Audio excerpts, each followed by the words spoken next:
Now that you've had a chance to learn some things, review some things, and test your knowledge, let's review what we've covered today. The comma and its use are very specific.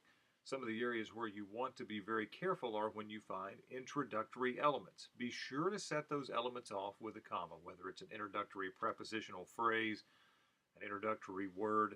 Look at the rule, put that comma after that to give the reader a pause, a chance to move on to the main part of that sentence.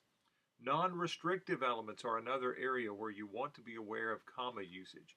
If you have an element that can be removed from the sentence without changing the meaning of the sentence, it's likely a non-restrictive element.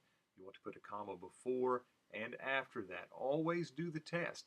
If you can't remove the phrase without changing the meaning of the sentence, you're dealing with a restrictive element, which should not be set off with commas. Remember to use commas in a series.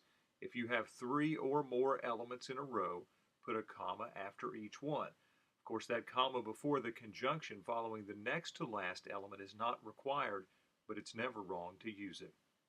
Remember, too, that compound sentences require commas.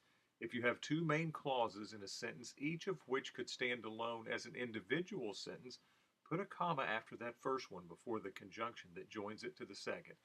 If you take all of these steps, you will remove most of the errors that you're likely to make with commas.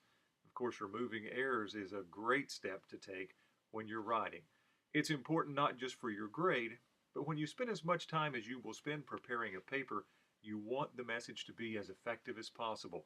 Punctuating correctly is a great way to ensure that.